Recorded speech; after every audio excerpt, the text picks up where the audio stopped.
السلام علیکم ناظرین، میں ہوں شیخ ثاقب اور آج جو میرے ساتھ اسٹوڈیو موجود ہیں وہ جو شخصیت ہے کسی تعارف کے محتاج نہیں ہے. صحافتی لحاظ سے رائٹر ہیں، قلم نگار ہیں، ٹی وی لحاظ سے دیکھا جائے تو اینکر پرسن بھی ہیں اور پروڈیوسر بھی ہیں.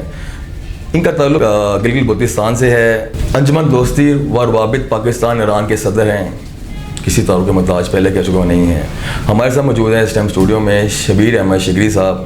جی شگری صاحب، السلام علیکم. وعلیکم السلام. جی شبیر صاحب، پہلی بات تو آپ کو یہ ہے کہ آپ کو خوش آمدید اسٹوڈیو میں. بہت شکریہ. آپ ماشاءاللہ صحافی میں کافی نام رکھتے ہیں، رائٹر کے طور پہ، کالم نگار کے طور پہ. ٹی وی میں بھی آپ ماشاءاللہ کام کر رہے ہیں as a anchor person, as a producer. تو آگے آپ کیا کہنا چاہتے ہیں؟ اتنا کچھ آپ کر رہے ہیں. میں تو دیکھیں جی، زندگی شروع سے بڑی مصروف گزری ہے. بچپن سے صحافت کا جو ہے میرا بچپن سے تعلق ہے. 1980 کے آس پاس ریڈیو پاکستان سکردو کا آغاز ہوا تھا. اس وقت میں بچہ تھا. اس وقت سے بچوں کے پروگرام میں، پھر جوانوں کے پروگرام میں، پھر بعد میں جو ہے اردو بلتی دونوں پروگرامز میں کمپیئرنگ کرتا رہا ریڈیو پاکستان پہ 10 سال. تو وہاں سے میرا جو ہے، اس کے علاوہ جو روزنامہ نوائے وقت میں اعزازی نامہ نگار تھا، بچوں کے لیے لکھتا تھا جب چھوٹا تھا، بچہ تھا جب اس ٹائم. تو یہاں اس طرح میری صحافت کا آغاز ہوا. اچھا یہ بتائیں گے آپ مجھے، خانہ فرنگ ایران کی ملازمت کافی ٹائم سے کر رہے ہیں آپ، اس دوران آپ کی جو خدمات ہیں اس کے حوالے سے کچھ بتائیں گے؟ خانہ فرنگ ایران لاہور کے ساتھ میرا تقریباً 25 سے 30 سال کا رشتہ ہے. جب میں لاہور آیا، پہلے تو سکردو میں ہی تھا. جب لاہور آیا تو اس کے بعد جب میں نے یہاں خانہ فرنگ ایران کو جوائن کیا تو یہاں پہ پھر مجھے مختلف قسم کی ذمہ داریاں دی گئیں. میڈیا کا بھی شعبہ تھا، آڈیو ویڈیو شعبہ تھا، اس کے علاوہ آئی ٹی کا تھا اور پبلک ریلیشن کا. پھر جب میں ریٹائر ہوا ہوں تو یہاں پہ پبلک ریلیشن آفیسر کے حوالے سے فرائض انجام دے رہا تھا. اچھا، آپ کو متعلق یہ بھی ہے کہ آپ ادبی خدمات کے حوالے سے گولڈ میڈلسٹ بھی ہیں.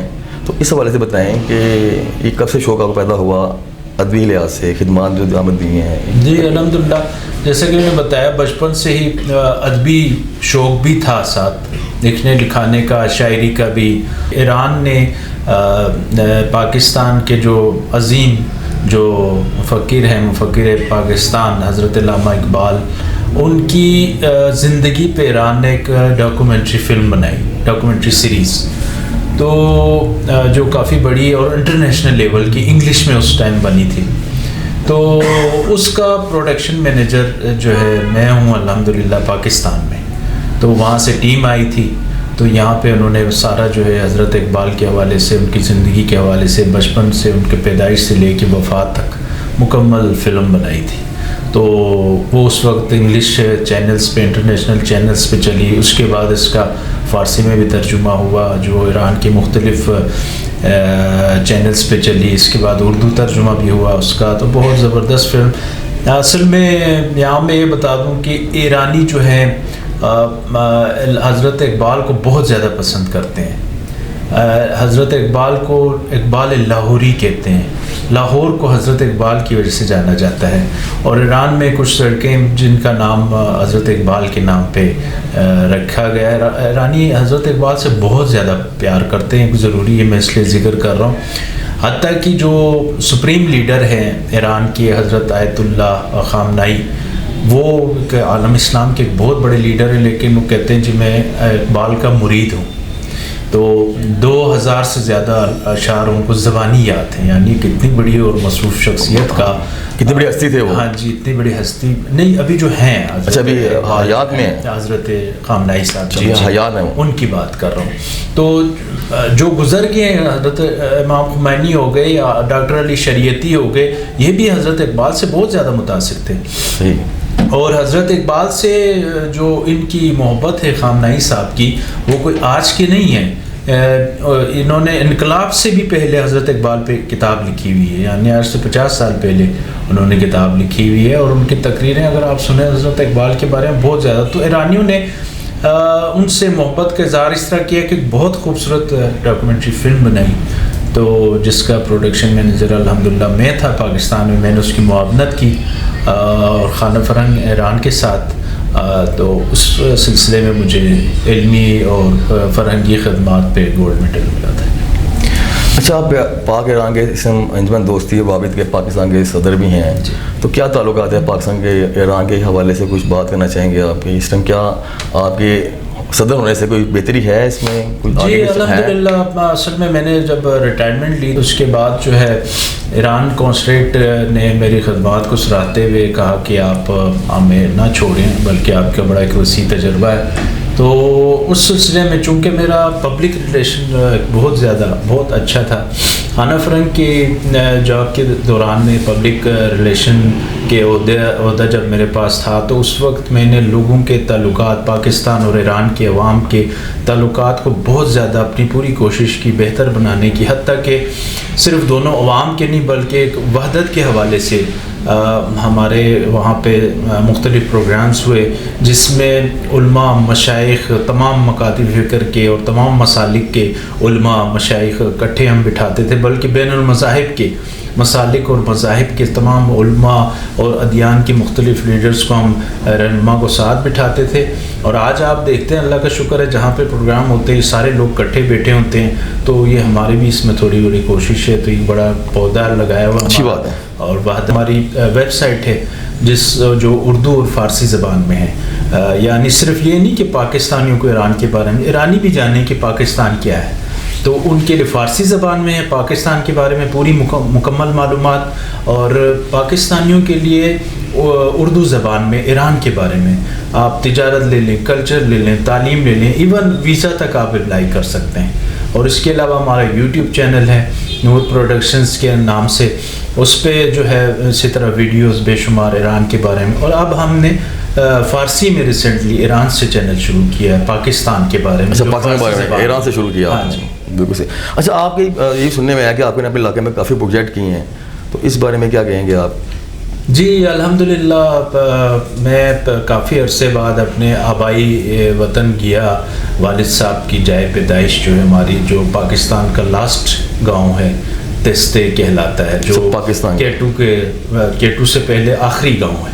صحیح. تو وہاں پہ جو ہے بلترو گلیشیئر, اور گلیشیئرز مطلب نزدیک ہیں بالکل, تو یعنی ایک بہت ہی آخر میں جا کے ایک بڑے مشکل اور دشوار گزار پسماندہ علاقہ. تو جب میں نے 2018-19 میں وہاں کا وزٹ کیا تو میں نے دیکھا وہاں پہ بہت زیادہ مشکلات تھیں.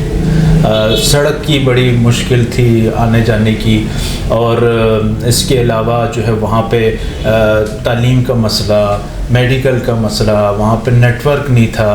اور اس کے علاوہ میں نے وہاں پہ دیکھا ایک جو مین کام کیے وہ میں آپ کو بتا دوں, تفصیل تو بہت زیادہ ہے. ایک جو وہاں پہ بجلی گھر تعمیر ہوا تھا, اور میں نے دیکھا وہ بجلی گھر بند پڑا ہے, کروڑوں اربوں روپے خرچ کر کے انہوں نے ایک بڑا بہت اچھا انجن گورنمنٹ نے لگایا ہوا تھا, لیکن وہ جو ہے اسی طرح بند پڑا تھا. میں نے ان سے کہا اس کا کیا مسئلہ ہے, تو انہوں نے بتایا کہ یہاں پہ 11 سال سے ہم لوگ جو ہے رضا کرانہ کام کرے, ملازموں کو بھرتی بھی نہیں کیا گیا اور بغیر تنخواہ کے ہم کام کریں, لیکن اب 3-4 سالوں سے یہ بجلی گھر ہی بند پڑا ہے. تو وہ پھر میں نے اس پہ آواز اٹھائی علاقے کے مسائل پہ, اس بجلی گھر کے بارے میں. اس وقت کی حکومت جو تھی 2018 میں نے اس ٹائم گورنمنٹ کے جو پورٹل ہے وزیر اعظم کا, وہاں اپلائی کیا. اس سارے کیس کو میں نے وہاں پہ انٹر کیا, اور انہوں نے جناب بہت جلدی ایکشن لیا, بہت تیزی کے ساتھ. اور انہوں نے جناب ایک جو میں نے کمپلین کی تھی اس کے 1 مہینے کے اندر انہوں نے جو 11 سال کے ملازم بھرتی نہیں ہوئے تھے ان کو فوراً اشتہارات وغیرہ دیے اور بھرتی کیا, فوراً بھرتی کیا. اور یہ 2 سال کے دوران میں 25 افراد یہ بھرتی ہو گئے. اور دوسرا ایک بڑا پروجیکٹ تھا میڈیکل کا, وہ بھی انہوں نے ہمیں کہا جی کہ ہمارے میڈیکل کا پروجیکٹ تھا اور اس میں جو ہے اب انہوں نے اس کو بند بھی کر رہے ہیں اور ہمیں 6 مہینے کی تنخواہ بھی نہیں ملی. تو اس کو بھی میں نے اسی طرح گورنمنٹ کو وہ کیا.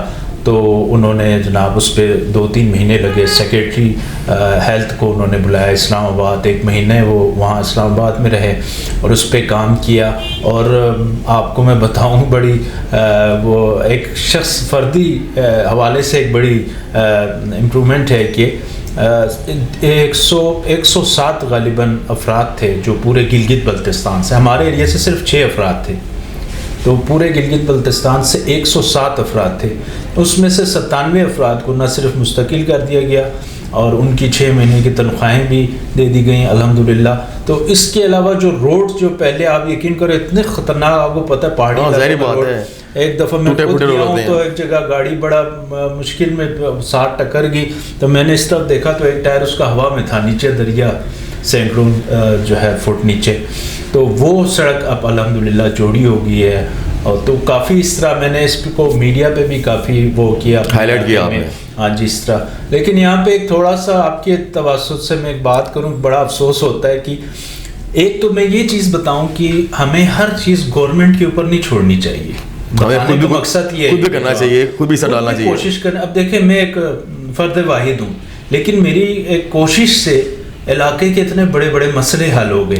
اب ابھی یہ 2 ہفتے ہوئے ہیں کہ وہ بجلی گھر سٹارٹ ہو گیا، اس پورے ایریے کو بجلی سپلائی ہو گئی الحمدللہ، روشن ہو گیا.